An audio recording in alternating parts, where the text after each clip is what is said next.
Yes, friends, on a Friday, OGP, the one giant podcast. Well, we are your hosts, Adam Armbrecht, covering the Nets over on the Locked On Nets podcast, Andy Makowitz, lifelong, generational, season ticket holder for the New York Football Giants, and quite frankly, a man far warmer than me down in Florida as we wait for the impending doom that will be snowpocalypse on the eastern seaboard up north. It finally paid off, Andy. Being down in Florida and wanting to really just turn the screws on your friends and family back home. This is your weekend, buddy.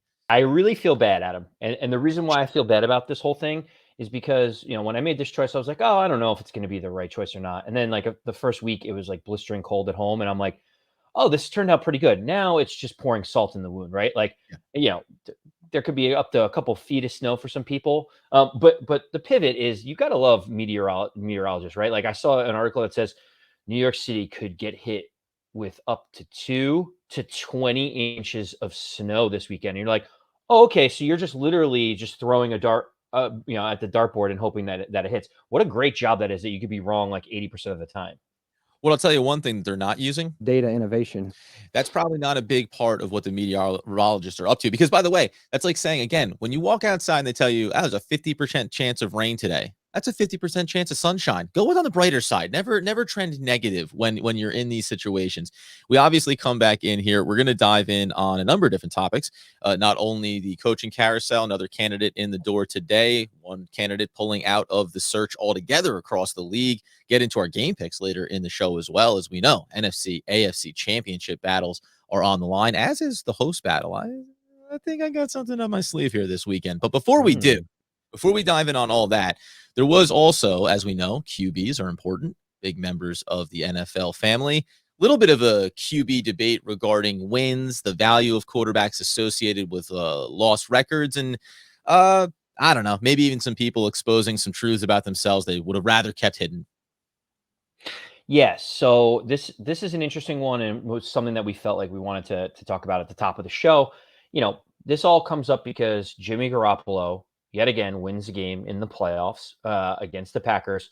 Looks terrible doing it. Doesn't throw for over 130 yards. Throws a pick early, but his team finds a way to win. And people are just saying Jimmy G is just a pure winner. And Mina Kimes and others go on to ESPN and some of the other media outlets, and they start talking about like, well, QB wins is kind of an archaic stat because if you look at the advanced stats of QBR and passer rating and things like that, Jimmy Garoppolo is one of the worst quarterbacks in the league in the playoffs at many of those metrics.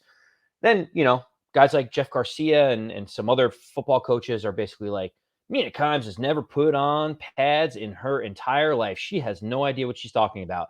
And I just think it's kind of funny. There's like, the new age idea of like, let's take a deeper dive into things. And there's the old school, like only one thing matters.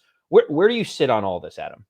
Oh, but yeah, this is why it's a bunch of nonsense. Like, by the way, like I've had conversations around, like you try to evaluate Aaron Rodgers, who's only won one Super Bowl in his career, right? And this is actually a really good comparison. Or, be another really good one would be Peyton Manning, right? Because for years when he was with the Colts, they never had any defense. So every year that he had success and was, setting records and becoming one of the all-time great quarterbacks in the NFL, when it flamed out in the playoffs, sometimes due to him and, turnovers, etc.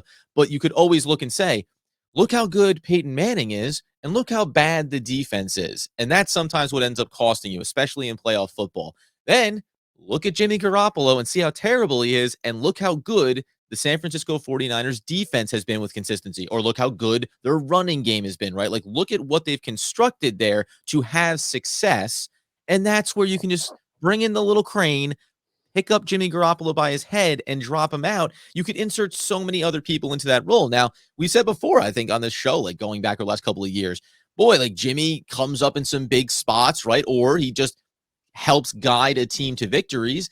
And we've also seen him lob long passes for interceptions to the Dallas Cowboys in this playoff run and almost cost them what should have been a blowout victory. We saw him, for better or worse, not in the nuances of it all, overthrow a Super Bowl winning touchdown by about 2 yards, right? Like, these are the little things that you do look at when you're talking about where does this quarterback fall in there? Because if you're only going to go by wins or losses, then okay, that means Jimmy Garoppolo, man, he's as good as Brett Favre, Aaron Rodgers, Peyton Manning, right? Because the winning percentage is just so high.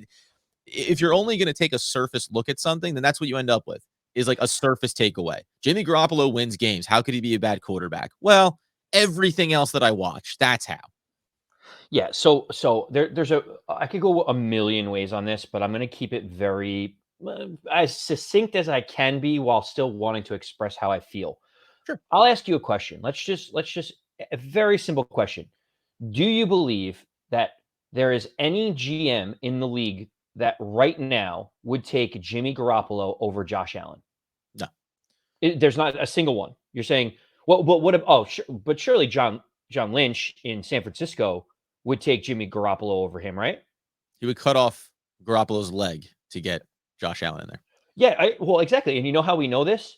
Because they traded the 12th pick, a third round pick, and 2 first round picks to move up and draft Jimmy Garoppolo's, heir apparent, who's going to be starting for the team next year. They've already shown they have no faith in Jimmy Garoppolo. And also, he's probably the absolute last guy you would say, who do you want to try to go on a deep, and maybe that's even being a little bit harsh, right? Who do you want to go on a deep playoff run with? There's probably extremes of guys that are like really turnover machines, and maybe you want to Trent Dilfer your way there with Jimmy Garoppolo, but that's kind of where you want to be, right? Trent Dilfer.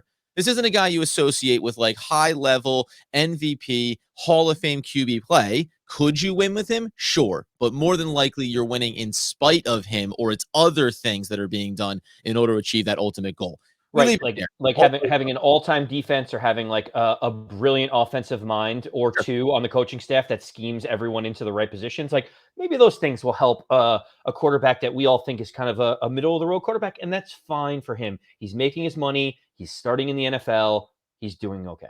Incidentally, Jeff Garcia seems like a bit of a misogynist, sort of a douche.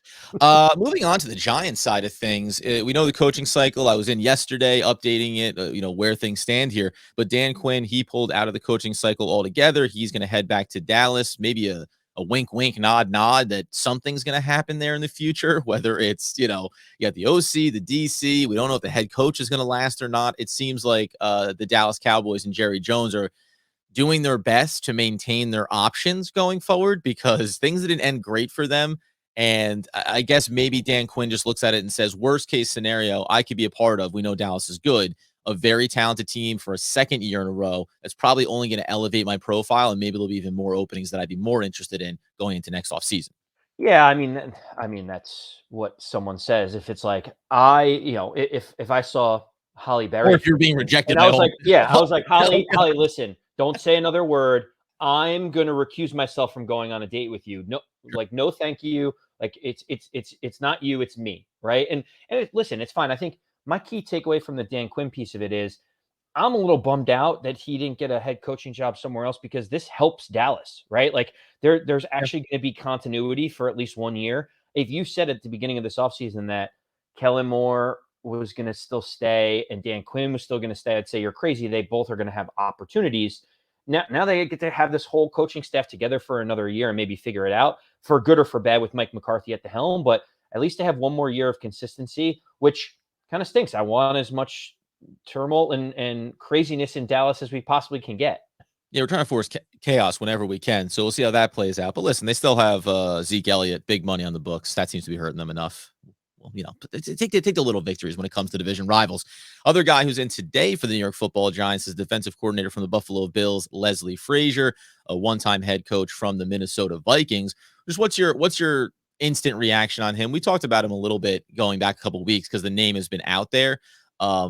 It's a retread, obviously. Like I put him into the bag of Dan Quinn, right? A guy that was a head coach, maybe didn't have that tenure end that successfully, and found his way back to a staff. He's well regarded, but does he get you excited around the idea of bringing him in, and in the vein of a veteran coaching mind that has that experience in his back pocket? I think that he's actually a pretty interesting candidate for the Giants. I think he's got just as much credentials as Brian Flores, if not significantly more, for the work that he's done all over the league. I think if you look at where he's been, he was hired by Tony Dungy in Indianapolis. He's been the defensive coordinator in a few different stops. He has head coaching experience too. He was the head coach of the Minnesota Vikings. He inherited a terrible team. That's why these head coaching positions come open. They went 3-13. They were terrible his first year. His second year, they went 10-6 and made the playoffs. Like, he turned that team around very quickly. The third year he goes 5-10-1 and they fire him. So like I think Leslie Fisher has kind of gotten a raw deal in terms of just one head coaching stint. And since then, he's been on a few different teams, most recently with the Buffalo Bills, leading the number one defense again in the entire league. So I think if we're talking defensive coaches, he's got the credentials more than Brian Flores, in my opinion. However, people feel like Leslie Frazier's kind of a retread, where Brian Flores is like the hot commodity on the market right now. Sure. Recency bias would say what was going on in those last 13 seconds against the Kansas City Chiefs, right? And that's underneath his helm on the defensive side. Not going to pin one or two plays on him and make that the referendum. Obviously, incredibly talented defense there in Buffalo. And I think you're right.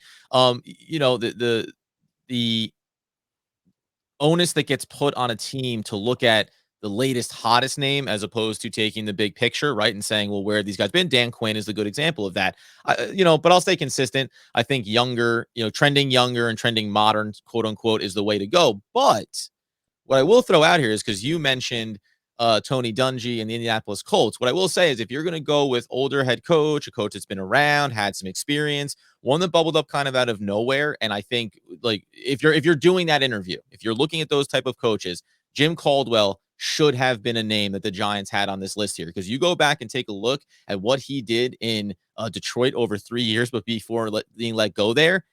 I mean, that's a miracle by Detroit Lions standards, and yet he's never had an opportunity to get another head coaching job. We saw he was in the conversations for Chicago, got overlooked there in the favor of a younger mind. But do you think that Jim Caldwell, or veteran coaches in general, is there a reasonable expectation why Caldwell hasn't been talked about more, whether for the Giants or other positions? I mean, specifically with the Giants, like why wouldn't the Giants look at a very steady hand that's been very good with QBs in the past and that seems to have the ability to steady a ship, even if in the short term? Is that probably the biggest drawback from hiring or looking at a guy like Jim Caldwell, is that it may only be a stopgap hire as opposed to who's going to be our Mike Tomlin for the next 10 to 15 years?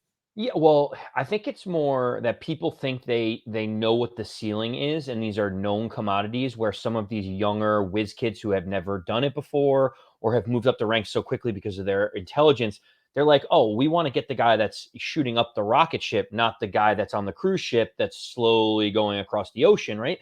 And there's something to be said about Jim Caldwell. I mean, what what thought about this coaching situation in Chicago and Jacksonville specifically, and I've seen a lot of people say this online, is like you have Justin Fields. You say that Matt Nagy mismanaged him, even though he is an offensive coach.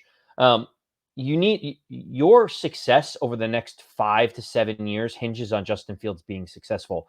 And you picked an up and coming defensive head coach who's going to have to pick, his offensive mind to help groom him. In Jacksonville, they're talking about Trevor Lawrence. They're talking about Vic Fangio, one of the great defensive minds, being the head coach there, taking over for Urban Meyer, who was all over the place for Trevor Lawrence. No consistency. He's going to have to find an offensive mind. And it's interesting how this is all going, Adam, because like Jim Caldwell would have been a better hire for both of those organizations. He would have stability. He's coached great quarterbacks. He's been a quarterbacks coach, offensive coordinator. He's an offensive mind, and he can actually hire younger people to bring in new creative packages while still having that oversight of like, I've got this. I have manned the ship before, and we've been successful in places that no one else is successful, like Detroit. Yep. Again, so this brings me to what is the current stance of where we are with the coaching search for the Giants, and a couple of layers here, right? So keep that in the back of your mind. A talented, experienced head coach. We're now seemingly, it looks like maybe Frazier is going to impress today, down to this Daboll and Flores debate, and what really ends up being like this philosophical clash. You just mentioned about teams that have young quarterbacks, and the Giants are a little bit in a different boat because Daniel Jones could be one season away from being out the door here, maybe less than that. But you have one offensive minded coach in Brian Daboll. You have the other, Brian Flores, a defensive minded coach. How much do you worry about who you put in place there? Because shout out over on YouTube, Brian Heffy, who mentioned, wouldn't you want to have an offensive head coach at the top? And then that way, as you turn over OCs, you always have the same philosophy in place, same system in place, and consistency for your quarterback position, as opposed to the other way around, where potentially you're turning things over on that side of the ball. I think it's a great point. And it makes sense because you're basically saying the head coach creates an offensive system and then he works with people underneath him that can replicate it, continue to do it, produce that same type of system. You have consistency at the top. I've seen a lot of people on sport radio and other places basically saying this makes sense because if you hire a defensive coach and then you have an offensive coordinator who has really good success with your quarterback, that offensive coordinator is going to get a head coaching job somewhere. And then you have to find another offensive coordinator to be able to put in either the same offensive system that made that offense successful or bring in a new offensive system that will still find another way, more than one way to skin a cat, so to speak. I do think that makes sense. There are different examples,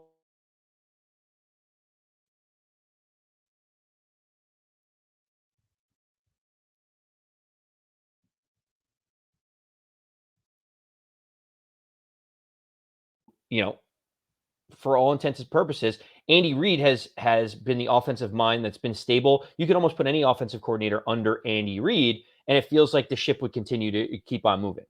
Yeah, that's fair. So this again would tie back to the idea of if you want to be able to pass the proverbial torch, maybe someone like Jim Caldwell with a bright offensive mind underneath him with that kind of handshake agreement, right? You're going to be the Kellen Moore of this situation. In 2-3 years, you're going to take over and you're going to start to run this thing. The only pushback I would give to that in these conversations is, hey, listen, what are we running? Spread, West Coast, RPO, like the systems exist. Then it's the wrinkles underneath there that different minds are going to make. And some of them are going to be more innovative than others. Some of them are going to be like a pet rock. They don't move at all. They don't do anything fantastic. We call them Jason Garrett's. But the bottom line is like, I do think this emphasis on the idea of if you have a defensive mind at the top, then you're always going to have turnover.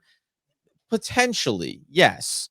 But I think, again, within the system, it's going to be, hey, and these are little tweaks that I would make. Here's how I would improve some things. Maybe I put a little more emphasis on our slot receivers versus our tight end group, right? I want to run bigger package personnel on running plays versus spreading things out and creating space. So there's things like that where I go, and I'm sure if you went through the history of the NFL and maybe just even more recently over the last 10 years, you can look and see different opportunities where Mike Tomlin, what has his background been? What has his stalwart been of his entire career? Defense, hard nosed. That's how we're going to play. And yet you get a lot of success from that team on the whole. So listen, you develop those opportunities. You hopefully find success. And it's reasonable to bring it up, though, by the way.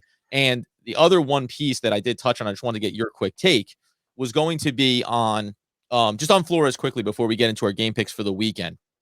I was having this conversation. We were talking before we got on. Friend of the show, Pizza Mike. We were talking about this idea of the one thing that I assume has been clarified, and I think I brought this up last episode for Brian Flores in these interviews is, hey, what the F was going on down in Miami? Because you do have this circumstance where it's like, okay, you wanted Ryan Fitzpatrick, a veteran quarterback, because you thought you could win some games. Was Tua forced on you and you didn't want to start him, but the GM said this is a rookie quarterback and we want to get him in there. Now you get him in there. Why are you firing your coordinators? Is it because the GM wanted to put guys in place and there's a power struggle there? Did you see the writing on the wall and wanted Patrick Graham to have an opportunity to get a job somewhere else, so you were kind of jettisoning some of your staff? There's something there that obviously across the first and into the second interview has been clarified. But does that give you any pause? And this really leads into the final point on this coaching. Like, who is your pick here? Who do you think is going to be picked and who do you prefer?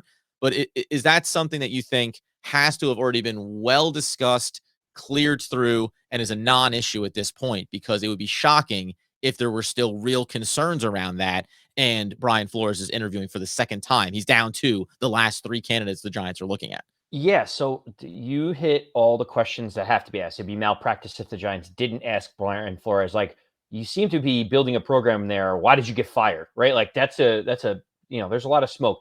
Obviously, he clashed with the GM. He had a little bit of a power play, saying, there's reports that he wanted Justin Herbert over Tua, and they forced Tua on him. He never liked Tua.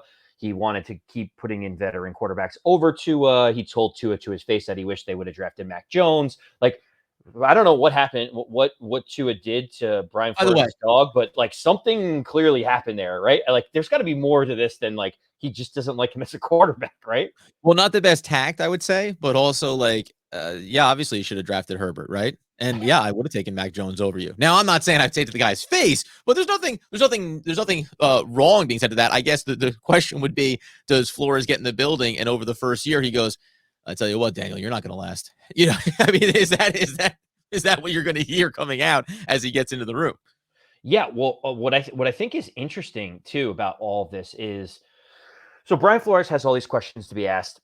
4 offensive coordinators basically in 3 years for the Miami Dolphins. That doesn't give me confidence that like he's got like people in mind or a system in mind that he wants the offense. It seems like he's just like, someone take this off of my plate and do it well so that I don't have to see Tua Tagovailoa throw a football anymore. Like Sure. he clearly has some issues there.